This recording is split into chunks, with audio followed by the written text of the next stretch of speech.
Awesome. Welcome back. This is our fourth and final session of this workshop, and I want to thank all of you for joining me for this, and without you, these don't happen. So it's been a long time since I've done this, and it felt really good. So thank you for joining in. Today I've got several things that I want to go over, but to start with, if you're interested, I am strongly considering a new workshop or two starting in February, and I've kind of tweaked the dates a little bit. I sent out a few feelers just to get an idea of where people might be able to fit this into their schedule if you're interested, but it looks like February 26th, March 5th, 12th, and 19th are possibilities, and I have to coordinate with the school, but it's never been an issue there. Especially with Saturday, it seems to work really well. So if you are interested, this is just you're not committed to it, but I have a sign-up sheet up here if you're interested. And if you have a preference for morning and afternoon, I'm hoping that I can do what I'm doing this time so that if you miss a class, you can make it up the next week by doing 2 classes, something like that. So anyway, if you're interested, looking at watercolor, certainly, and possibly acrylics, although with the 2 sessions, the watercolor worked really well for people that wanted to make it up. They weren't coming into an acrylic class when they had signed up for watercolor. So it'll most likely be watercolor. So if you're interested, when you get a chance, sign up there. A couple of other quick things here. Most of you are close to the completion of the still life. And so for a follow-up, just to kind of send you off for the next month or so, or the next 3 weeks. What I'm going to do for the demo today is basically a symmetrical design.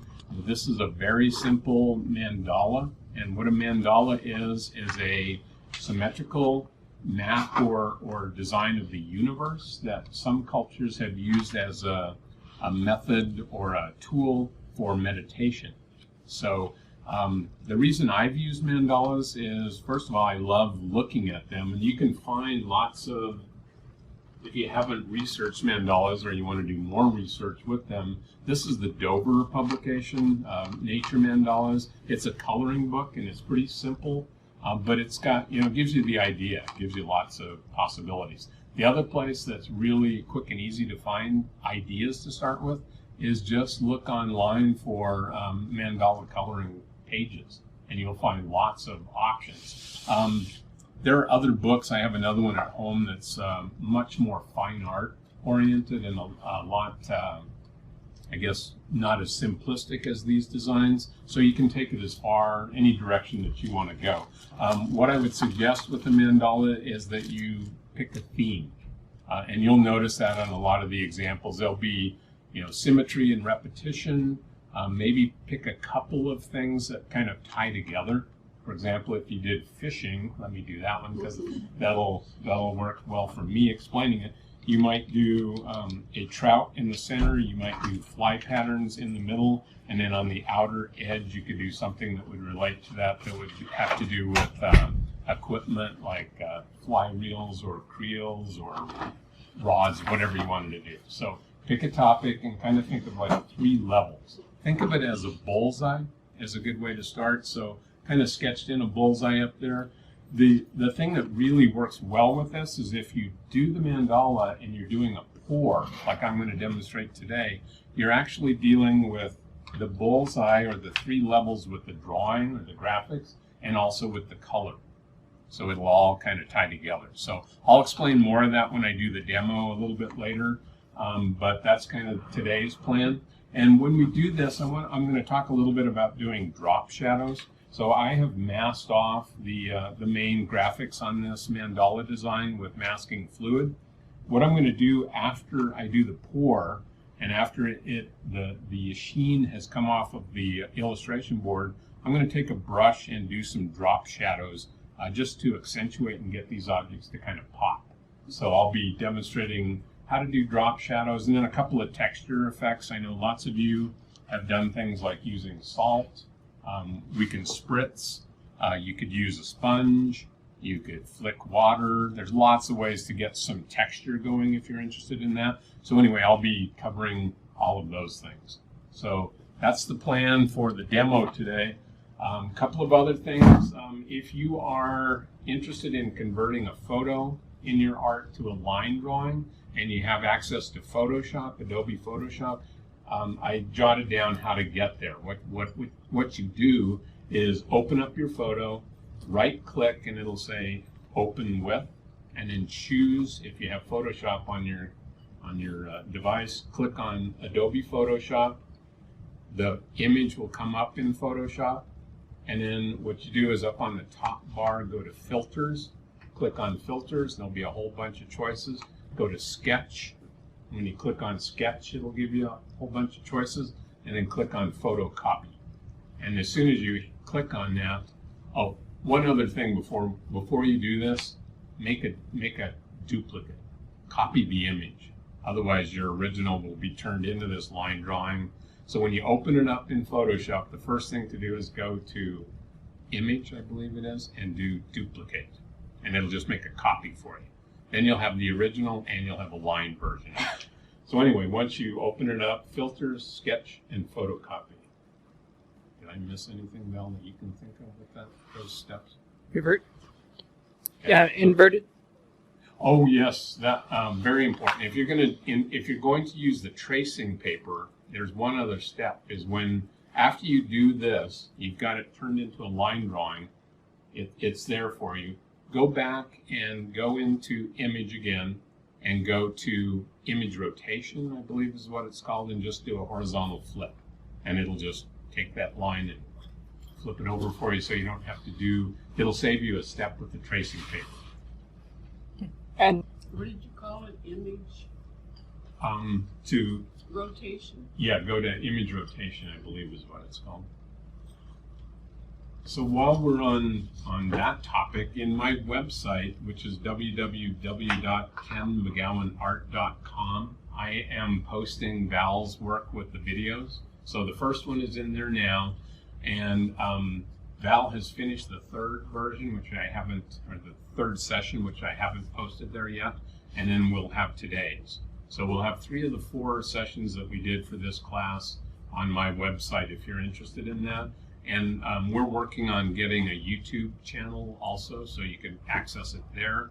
And all of these things that we're going over, like this whole thing with the Adobe Photoshop line conversion, will have those steps at some point in there so that you will be able to, you won't have to try to remember this. There'll be a demo of how to do it. that'd be this video. On this video. Awesome. So that's what we're working on. And then in the little highlight box there, if you are concerned about your painting being affected by UV light and fading over time, the solution to that is to buy a can of spray varnish. And I buy the satin. You can buy matte, which is kind of the flat, or you can buy gloss. In between is satin, which is what I use. Give your painting a very light coat with the spray varnish. And I use the Golden and the Liquitex brands. I've used both and had good luck with both of those. One caution is with black, sometimes you will see some little speckles happen. Don't panic when that happens. Give it some time. What I've done before is I panicked and tried to rub it out immediately. Then you might have a problem. So if it speckles a little bit, what I would do is go to a well-ventilated spot, hold your painting up. I usually just hold it in my hand. Start the spray before you hit the actual image. In other words, spray into the air and then draw it across. And just give it a light coat. Let it dry for half an hour, 45 minutes. Maybe turn it the different orientation, different direction, and do the same thing. Do that several times, and it will build up a varnish coating, which will protect your painting over time. If you don't want to do that, the other solution to this is replace the regular glass with some UV blocking glass. And I've been looking around online. There are lots of suppliers that you can order from. I just haven't decided which one I want to go with. They also make the UV blocking plexiglass, which is light, shatterproof, it's a lot easier if you're gonna, it's lighter. So when you're hanging the painting, or if you're gonna ship it as a gift or something like that, plexiglass is the way to go because it's lighter and it won't shatter. And they do make UV blocking plexiglass. So those are other options. And again, this particular frame is just a pre-made frame from Michaels, and Hobby Lobby carries something very similar. This comes with the backing that has the wire hookup, so you can go this direction for landscape. It also has the other orientation, so you can go portrait direction with it. And it's just that super simple method where you just open it up with these little clips. This works great for the thin 140-pound watercolor paper because it's thin enough to fit in there. This would not work with this particular frame with the illustration board. It's just too thick. And actually, it probably wouldn't work well with heavier, like 300-pound weight paper. So I would say best bet with this is to use watercolor paper and use the thinner 140-pound weight paper, or even lighter if you were comfortable with that. And then I just get my own wire, and that's all there is to it. Very simple.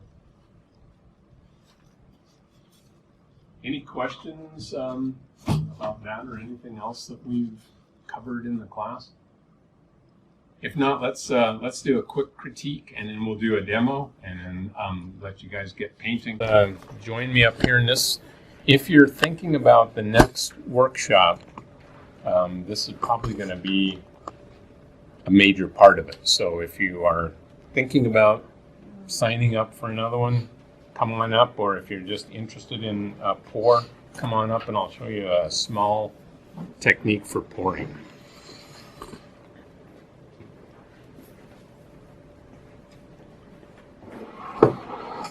So with a pour, you really have to kind of give up your control. You have to just give it up to the watercolors. You do have some options for sure, and there are some things that I've learned about pouring, but again, a lot of it is going to be random. It's going to be influenced by what you're working on. So I'm working on the Crescent cold pressed illustration board. You can certainly do this on watercolor paper. It works great. You're going to get your paper very, very wet, so you're going to want to have it stapled or taped down or clipped down to avoid lots and lots of wrinkling. And again, the other thing that's going to influence this pour is the amount of masking that I have on here. So you're going to get pooling, and that's fine. I mean, that's all part of the deal. So a couple of ways you can do this. You can use just a tub, something to catch the water and the paint. You can also use these puppy training pads. You can get these. I got these at Walmart, and I'll show you the packaging, but they just absorb water. So however you want to do it, I think I'll use the tub like this first. So to prepare for this, what I've done is I took a yellow, red, and blue setup with color. So this is quinacridone gold, which it looks like a sienna brown, as you guys know, but when you pour it on there, it's going to turn golden. I've got a mix. This has some alizarin crimson, which we use for the black, and then a little bit of another red. This was the quinacridone red. You can use any colors you want. It doesn't even have to just be the primary colors. That's what I'm going to do because I think it's a great way to learn about pouring.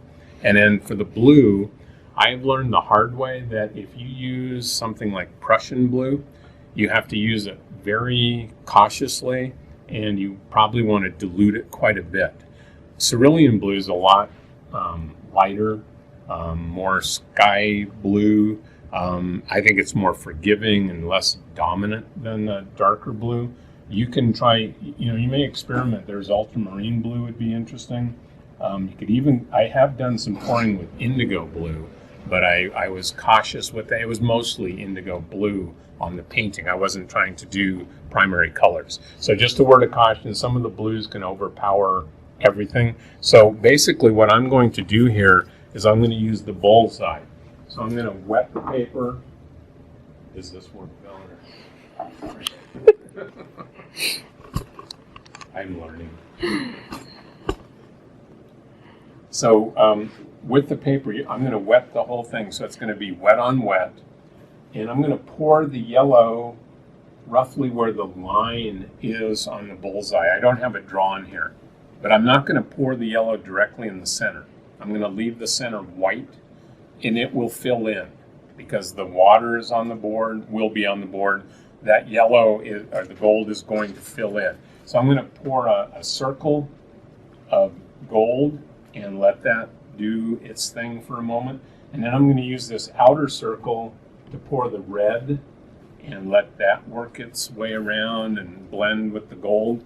And then I'm going to drop in the blue in the corners. So that's kind of the plan. And again, this is a watercolor, a very loose watercolor idea, so you have to give up some control. So my board is completely dry right now. I have taped off with painter's tape the edges because also I've learned the hard way, and I had some students that had some very bad experiences with delaminating. The top level can come off if you soak this without any tape on the edges, and that was. What kind of color did you use on those figures? This is just the masking fluid. Oh, okay. And what happened with the one, this is kind of interesting. I'm not sure if that's what you were noticing, Kathleen, but I had a brush that had some pigment in it. So it mixed with the yellow that's in this. I didn't notice that. Plus a little bit of dirty, muddy color of some kind, but it'll be fine. It'll come right off of there. So this is just the masking fluid. So what I'm going to do here is I'm going to spritz this.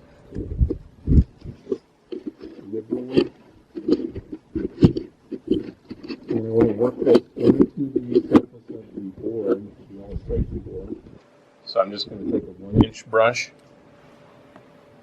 and I'm just going to work this water into the paper that's mounted on the backing, which is basically what this illustration board is. And you just kind of want to, spend a moment really kind of working this in. So I'm going different directions. It's pretty wet. And that's prepared. That's basically all you're going to need to do for your pour.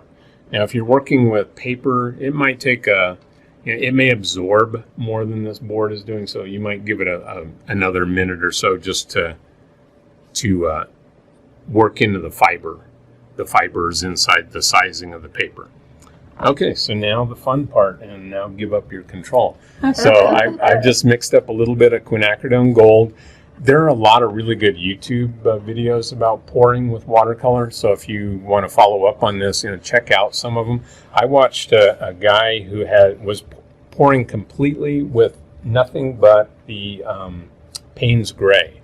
But what he did with it was he mixed up 3 different concentrations. So one was very thin. These are pretty thin that I'm using. One was much heavier, and one was unbelievably heavy. It almost looked like acrylic paints. And when he came back to it later, I believe it was the next day, it was still tacky. That's how thick it was. But he was doing kind of an abstract idea, and it worked out really well, but got me to thinking about, the concentration of the paint is another factor to consider. Okay, so again, I'm going to try to do this inner circle, and I'm going to kind of just try to control this a little bit, but I know that I won't be able to, and that's okay. Now, at this point, you can do what's called a controlled wash, and controlled is sort of take that with a grain of salt. Yeah. But this is where you get to play around with watercolors. You can see the kind of the damming that's happening with the masking fluid. So you kind of have to work with that.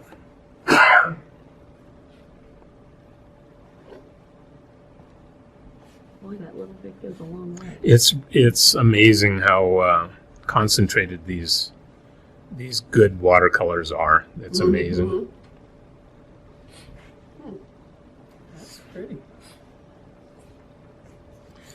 And again, this is where you want some kind of a container, because at some point you're probably going to end up wanting some of this to drip off the edge to kind of stop this gold concentration here. I guess for a little bit of control, I've seen videos where they've used their finger Yes. to move things in a direction. Yes. And that's a good point, Lou. You could use your hands. You'll see artists that move it around with your hands. You can also use a brush. I mean, there's no rule or law that says you can't. I'm gonna kind of just let the colors try to do a controlled wash with this way. But yeah, that's definitely a good point. You will find videos where the artists are moving it around with their hands. And so you do whatever you are liking with this wash. And just for fun now, I'm going to go ahead and go to the red. So with the red, I'm going to kind of follow that circle that I sketched. There's a lot of white spots, so maybe that's where I'm going to kind of start with this. But what I want to see happen is gold and red blending and creating some more colors. And you do have to be cautious with the red too, because it's powerful. And I didn't control it really well. I got a whole bunch on the one side, more to the left there, but let's just see what happens here.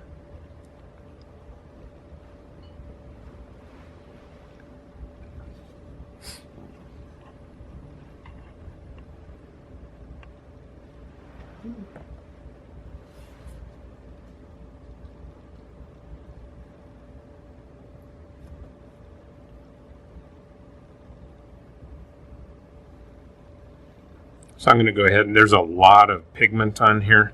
I'm going to go ahead and drip off some of this. What do you do with that down in there? Do you pipe it up? You could, that's a really good question. You could actually have fun with this. Jenny gave me that hot press paper. You could actually take the paper and just create another abstract. Just press it on to maybe wet it first. Okay, so you can kind of see how where the paper was white, you're getting more of this pink color. Where the paper was stained, because remember, whatever color you pour on there first stains the paper. You have the gold staining, and so now you're going to get the red interacting with that gold that you stained the paper with initially. And I'm kind of wanting to leave some whites because that might be where the blue goes. And then the blue will also go into the red and gold. So you should get some violets or lavenders. You should probably be able to get some aquas, possibly, if we have some spots where it's just mostly gold with the blue. Okay, so at this point, I'm going to go ahead and take the cerulean blue and drop some of that in. My board is drying a little bit, but it's still wet enough to work here.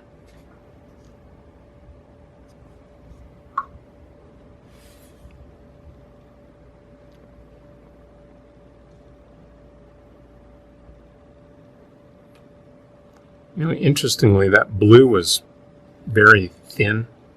I was really cautious with it. So at this point, I'm going to actually drop in a little bit of a stronger blue. What's that? This one is ultramarine. So let's drop a little bit of this in. And this kind of goes into the drop shadow technique anyway. So I want to kind of accent these graphics, the birds here.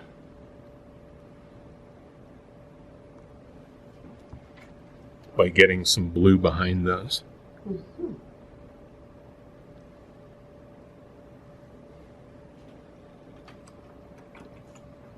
Okay, and now I'm going to spritz this a little bit, and just two things are probably going to happen. As the sheen comes off of this, when I spritz it, it's going to create texture. But I'm not so concerned about that right now. I actually just want to move this pigment. So I'm going to spritz and kind of get this moving around. And when I took the workshop with the painter Soon Warren, she was very big on this kind of stuff. She actually came by while I was painting and said, you need to start moving that stuff around. And this is what she did. And just to get those colors to kind of start moving together. she in Springs? She's in Dallas, is where Oh. she's based, I think. I know she's got a gallery representation down there. I'm pretty sure it's in Dallas area is where she lives. But she does, she judges shows all over the place. Okay, so I'm going to spritz a little bit more. Now at this point, I kind of want to see what's happening with textures. So let's, I'm going to hold it a little bit away from it and just let it kind of start to do its thing. It's really too wet right now. This is really interesting. When it's too wet, what's going to happen is these textures will appear and then they will blend together and kind of dissipate and disappear. But you kind of get the idea of how this is going to work. Mm-hmm. And now the other thing that we can do, when the sheen is coming off of your paper or your board, you can, if you want to do salt, that's the time to do it. Mm-hmm. So I'm going to take a little bit of salt. What's that? Everybody's favorite. Yes. Yeah. And then, different kinds of salt will create different effects. So you might try coarse and fine, and I've had a few people that say you have to use certain types, like kosher salt. But what I'm looking for, just places, usually where it's raised up a little bit, you will see that it's starting to dry. Mm-hmm. And I'm just going to drizzle in some salt. I'm just going to kind of let that start that way. And in the meantime, I want to do a little bit more drop shadowing.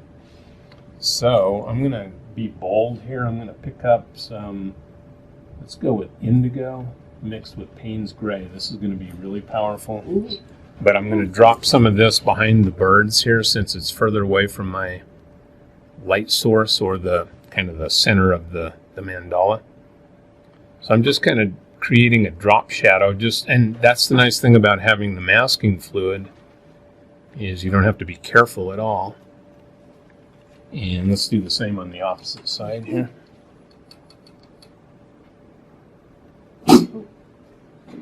What would you consider the source of light? Like the middle? Yeah, I would say kind of the middle of the bullseye. Yeah. Yeah. I've always loved symmetry in art. So this is the kind of design that I kind of enjoy working with. And again, with this, you can kind of, manipulate it. Work that around a little bit. And you could do drop shadows elsewhere too, maybe with colors that aren't quite so bold. Now, that dark color that we just did, the indigo and the Payne's gray, it's kind of holding a definite line in spots. And if you want to disperse that, you can.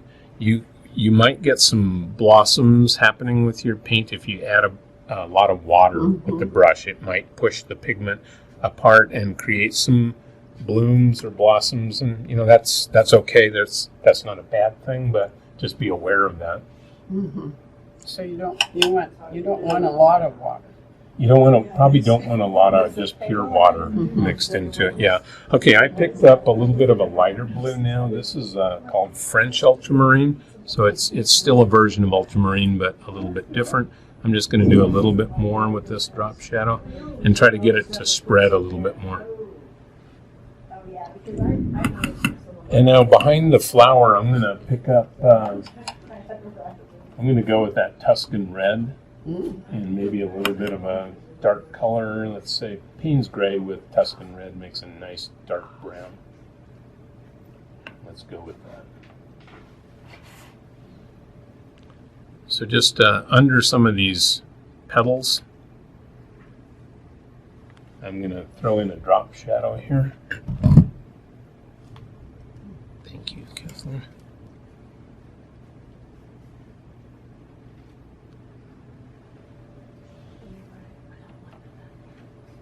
Because it is dry. I'm going to have to take it. And you could do the same under the insects if you wanted to. And that's kind of the base coat to the mandala. I mean, you can go as far as you want. I think you could easily overwork this. But enjoy, these kind of things that start happening. I love some of the mixtures and textures. And you can now accentuate the idea with the, if you want to do salt, now is when it's really going to start getting good. Because the sheen is starting to come off. Like these areas are perfect for it. Oh, yeah, I see that. Huh. It's too wet here still, but Yeah. that's the thing with this technique is you just kind of have to take your time and watch it.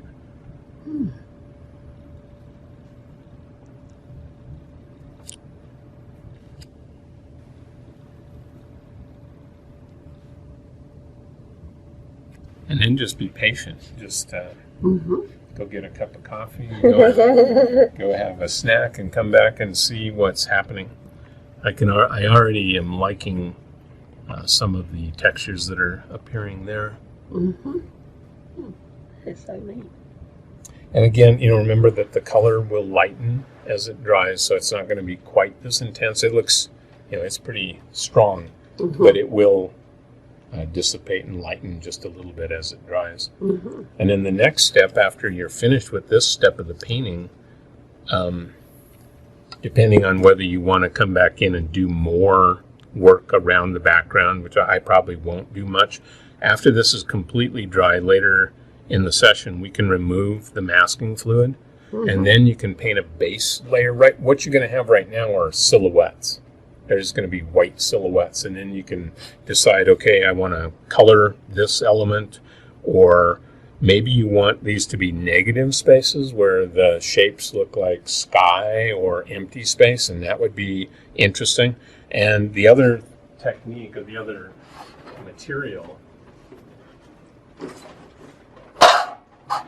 are the colored pencils. So now, after this dries and after we decide if we're doing a base coat, on the area that's been masked off, then you can come back in with colored pencil and create a whole other type of texture with the colored pencil. So I'll demonstrate that a little bit later today too. How long does it take to dry? This will dry pretty quick. I would say there may still be a little bit of moisture inside the board, but I'd say you could work with this and remove the masking fluid within 45 minutes to an hour. And if you wanted to speed it up, you could dry it. It's faster than I thought. Yeah, I think it'll dry pretty quickly. The places that are, you can see the water pooling in some places. I don't want to tip it a whole lot now because I kind of want what's happening to continue to happen with the salt. Wow. But I have done, I'll show you in a minute, I have done pours where you do the salt and then tip it, and the textures will run. So you can create interesting effects that way too. Do you possibly have any bad effects by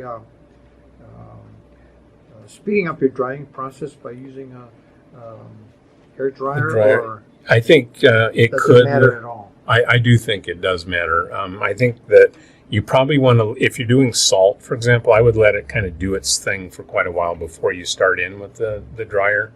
The dryer is probably when everything is pretty well established the way that you want it to be, then you can just go ahead and kind of get into the deeper layers of this. I think if you were doing it right now, it might stop. These salt crystals will still continue to dissolve, and what they're doing is they're going to push the pigment away. So if you stop that right now, it would definitely not have as much effect as these did. Now, this painting has a top and a bottom. Yes. Of the, Yes. If you were, do you normally dry, a mandala? Well, this one, because it's sort of it's a little different than the circle, Right. Yes, it's rectangular. If you were to let it dry and let gravity work with you, you think it's worth? I think it's good to be aware of that as a possibility if you wanted to do that, because with gravity, you could it'll do things with the drop shadows. The gravity also could do things with the salt. You could also, this is, let me point out a couple little things that are happening around here. Well, I have a little bit of a bloom yeah. right there. Yeah. But if you were to tip this now, these areas would run a little bit, creating other effects. So I think that's a good thing to keep in mind, is just knowing that gravity and control, you still are kind of dealing with a controlled wash at this point with this pour. So you could manipulate it and let gravity do some effects, create some effects with it. I think what I would do at this point is let this dry, and then I think I would come back with the paints and probably punch up some of these drop shadows, because they're going to dissipate. They're going to be less, already this has changed quite a bit over here especially. I think I would come back, or if you don't want to go that route and you're working on an illustration board, you could do the same thing with colored pencils. That would work really well. Oh, yeah. Okay, so for the colored pencil, I've used these for years, the Barrel Prismacolors. I've tried other ones. I've tried top end, really good quality colored pencils. These are my favorites. They're softer than some of the ones that I've used, and they'll pick up the tooth on this board really, really well. So this is where we've ended up with the background, with the pour, with the mandala, and the salt, and the blooms, and just the interaction of the colors have kind of done their thing. It's powerful. If you don't want this strong of a background, the way to alleviate the intensity is just dilute the paint, thin it down more. So at this point, you want to make sure that the board is dry, and this is mostly dry. I can feel a little bit of dampness in here, but I don't think it's going to affect the masking fluid. So I'm going to go ahead and take the mask off. And again, I'm just using my fingers. You can use these. This is a rubber cement pickup. Thing about these, they get dirty, and I don't think they're really necessary. I don't use this very often. If you had a lot of masking, you wanted to work quicker, maybe, but I always just enjoy this whole ritual of getting this off of here. And then a lot of times, once you get it started, if you applied it thickly, it'll just lift up like this.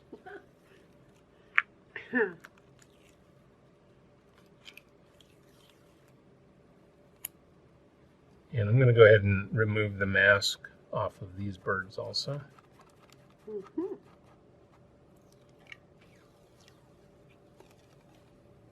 There is something satisfying about that, isn't it? Yes. It's like Elmer's glue off of your hands when you were a kid.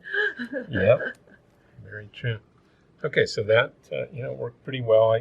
You'll always find a few spots where you may not have applied it exactly where you wanted it, but now we can make some changes. So at this point, what you want to ask yourself is, what do you want to do with these images? Do you want these to stay as silhouettes? Do you want them to be realistic birds?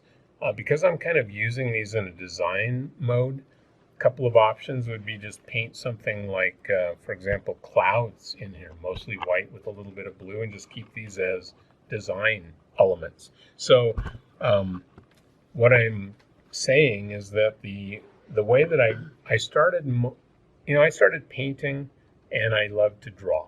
So at a certain point in time, I was working with illustration board using colored pencils a lot, and I remembered back to using watercolors in the past, and I knew that watercolors would work on the illustration board, but when you put the base down with the watercolor and then go to the colored pencil, as opposed to just using colored pencil, it'll speed up your process tremendously, because you don't have to build up all of this color on the board with pencil. It's already stained with the watercolors.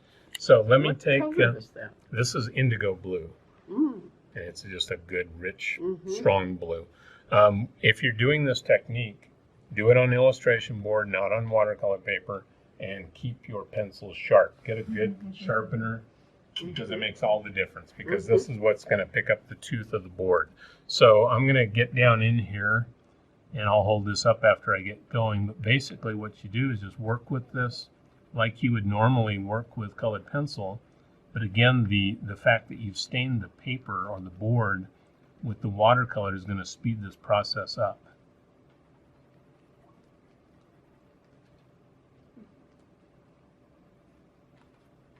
It's still not a fast process, but it will speed it up. And you can go right over, you know, whatever you've got going on with the watercolor. So I've got this salt texture. And by the way, with the salt on your board, you may find some that hasn't dissolved. Just rub it off. And you can layer colors. So let me grab something different here. Here's a little bit of a lavender. This is a type of violet. And actually, I'm just going to go over this blue with a little bit of purplish. And it's subtle, but you can see that little bit of purple showing up there. And this is interesting, where the salt has pushed the pigment away, this lavender is going to show up in the white spots better. So you can actually develop some really beautiful effects with this. So there's a little example of how that kind of works. Wow, that's pretty. That really makes it pop. Yeah, that, you know, let's do something different just to demonstrate that. I'm going to grab, this was a pink. I think this will really bring out these lights in here, so I'm going to go over this with a little bit of pink. So see, it's not destroying or getting rid of the textures with the watercolor, it's just kind of enhancing them.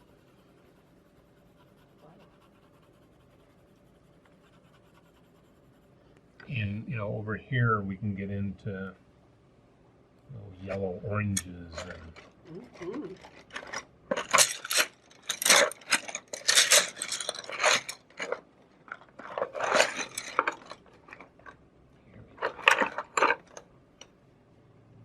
yellow ochre. So this should be a nice color.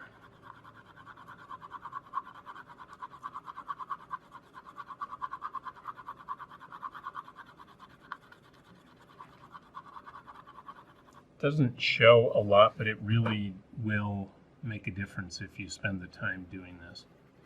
And Lou had asked me an interesting question when I stopped by. And the question was, are you going to leave this circular design in the mandala? And this is a time when you could do that. It's up to you. Let me do a little bit of that just to show.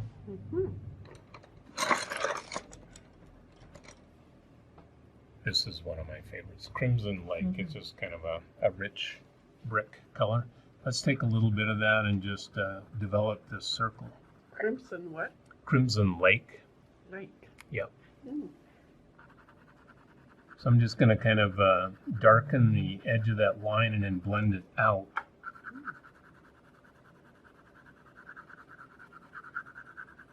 It's almost like you do negative painting. Yep. So you're gonna keep the bullseye then? Yeah, I'm going to kind of develop it, get it to pop a little bit here.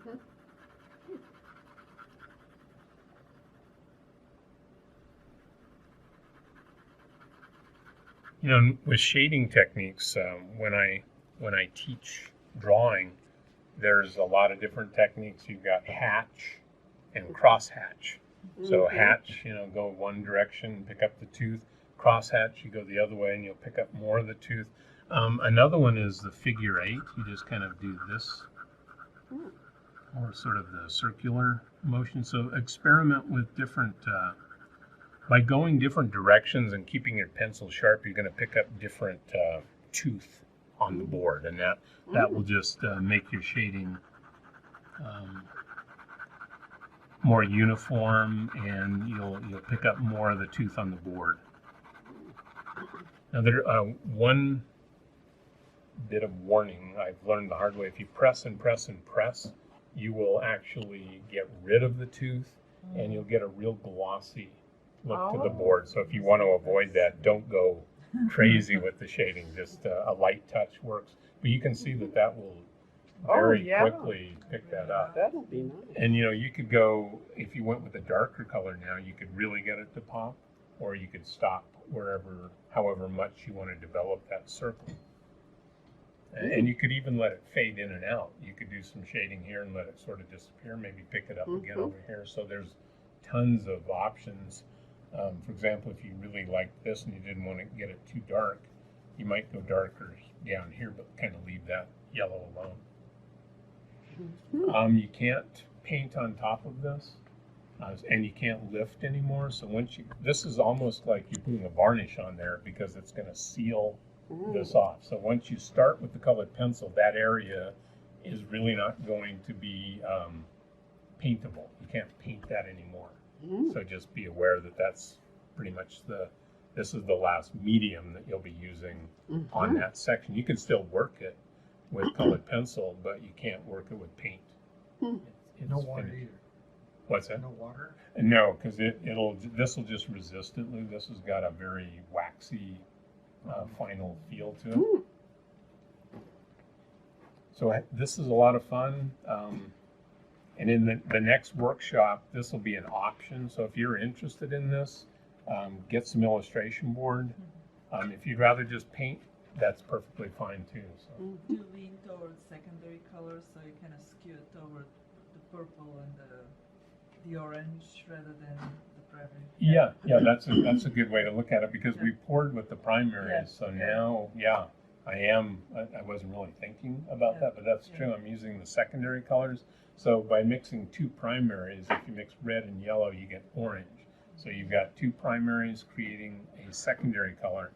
So like, you know, I was looking for a yellow orange and they make them. I just have to find them. Yeah. So here's a yellow orange. It's not sharpened up yet, but that would be perfect as a way to kind of bridge the gap between the two primary colors. But there are so many with the Prismacolors. They make so many colors, and you can buy these open stock, so you don't have to buy a whole set. As a matter of fact, I have favorite colors that I buy by the dozen. This sand, and this is white, but sand, this color right here, I've used this so much that I bought these by the dozen. So you can, like a Dick Blick or lots of other places, you can buy the, I'm sure other brands do it too, but you can buy the Barrel Prismacolors open stock. So you just pick the color. You don't have to buy a set. You know, they make 12 color, 24, 36. They make, you know, huge sets. But you'll find out of those, you'll probably have a dozen that are your favorite colors. Then you can just go in and buy those individually. Ken, what are you thinking you're going to do with the flower and the insect? With the flower, I'm going to go with a darker center, almost the Tuscan red, maybe even darker than this. And then I'm going to do a yellow. And then with these, I'm going to wet this again after I remove the masking fluid and just drop green into it and let the green do some wet on wet runs. Oh, how fun. If you're interested, if you want to paint on your project, it won't hurt my feelings at all. But I'm going to go ahead and do a little bit of this real quickly. Well, you're going to have that. You're Since going to have you it asked. on a show, aren't you? So I can watch it on that. Yes. What are you thinking about the insects? I better go. Are you? I'll probably do those fairly realistically is what I'm thinking. I'm thinking like a lavender, blue violet maybe on the dragonfly. And then with the bee, get some yellows and blacks going. Just try to get them to really kind of pop. The naming conventions for colored pencils, they don't follow the watercolor paint. No. Okay. Some of them overlap. We like that. The first one, the indigo blue, of course, you'll find some of them do match, but there are colors that you won't find in watercolor here and vice versa. Like I've never seen anything quinacridone or anything like that with colored pencils.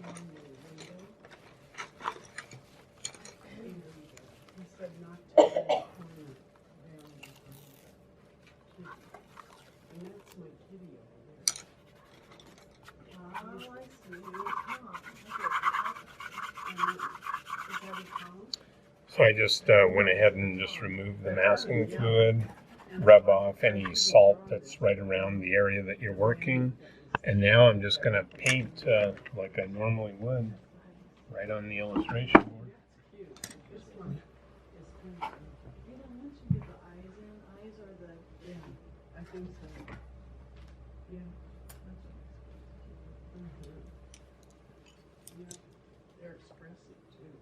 So this truly is mixed media. I'm going to wet this center portion, pick up that Tuscan red. So I'm going to pick up a little bit of that Tuscan red, a little bit of the Payne's gray, maybe even a little red, and just drop it into here.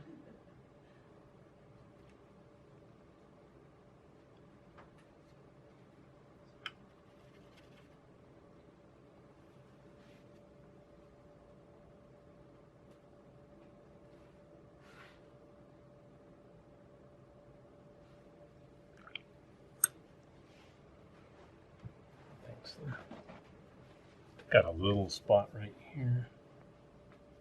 Pick that up. And I think I want a little bit more color in this. So I'm just dropping in some red.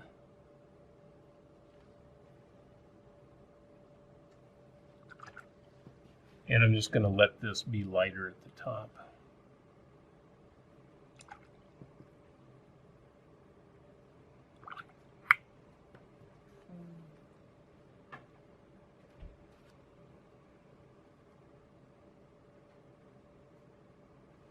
And then for the leaves and the stem here, I'm just going to wet it.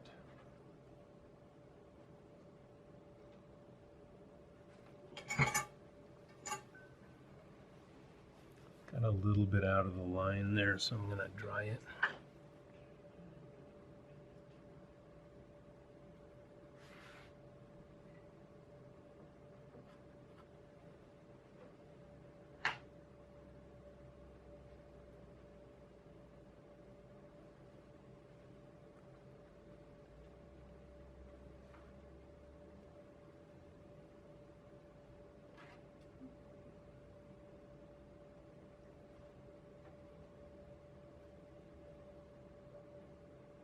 So that's probably the most time-consuming step. You're going wet on wet, so I just wet the board, pick up a green, or mix a green, either way. I'm dealing with, this is Hooker's green, this is Viridian. They both will work. And I'm just going to drop in some green now. And the pigment will follow the water. So you can brush it in, or you can also just let gravity kind of pull it along.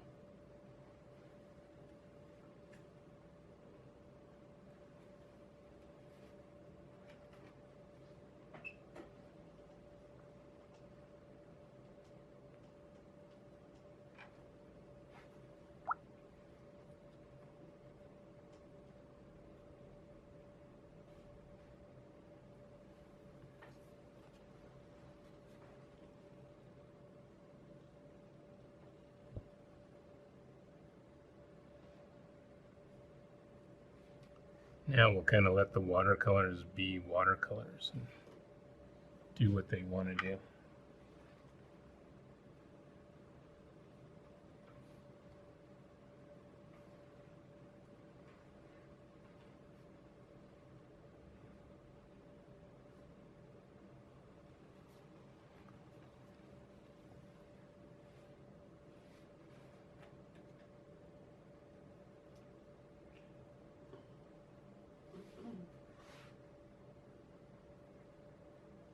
You know, leaving a little bit of a highlight. You can always buff that out a little bit with the colored pencils later, so I'm actually going to leave some of the white board revealed, not covering everything with pigment.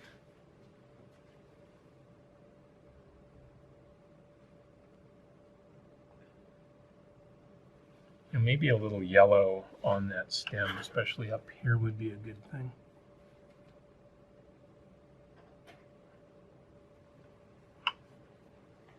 Okay, so where I said I was going to leave it white, I'm actually going to, I just got the feeling that some yellow is going to be good in there, so I'm going to drop in some yellow. So a lot of times in painting, that's what happens as you go. You just, you feel it. Yeah, you know what it needs. And it did need that. Yeah, I think that made it more interesting. And you'll still have the chance to, you can do tons of detail on these with colored pencil or not. It's totally up to you.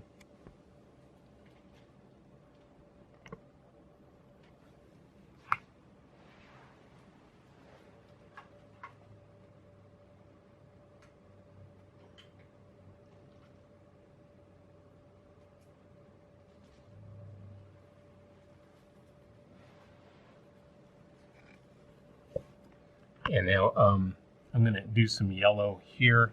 I think I'm going to work from yellow into white because I don't want to touch that purple with the yellow or I will instantly have mud. So I'm just going to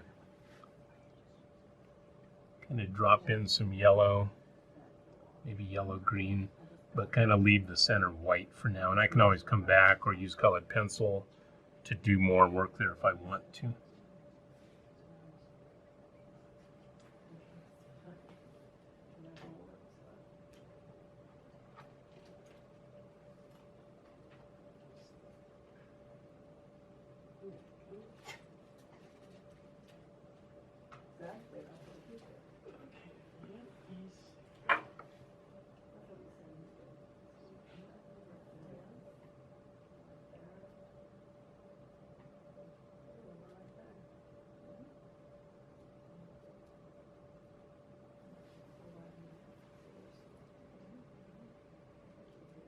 And again, as I'm working here, you can make lots of adjustments with this. You don't have to do all this right now, but at this point, I'm just going to go to the next, go on the analogous part of the color wheel from the yellow over into oranges or reds or golds. So quinacridone would probably be great. New gamboge is very similar to quinacridone gold. I'm just going to drop a little bit of color to the outer points on these petals.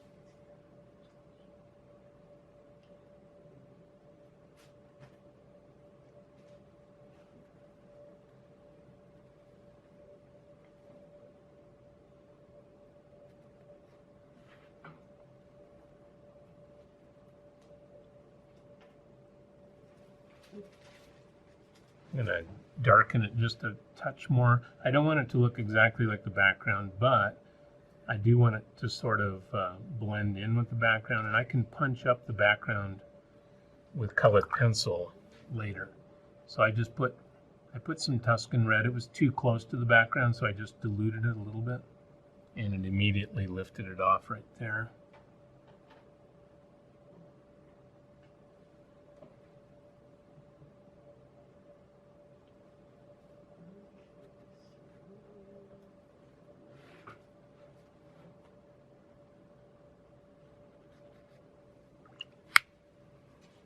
And I'm going to soften this edge right here, but not touch the plum color in the center yet. Yeah, I'm much happier just with that little bit of blending, so it's just not such a stark yellow against that. So that's kind of the idea of this technique. And now as this dries, I will probably come back in and start to do the details on the leaves and take it as far as you want or leave it more like this. So that's, I love the color. it's got some vibrant colors. Yeah.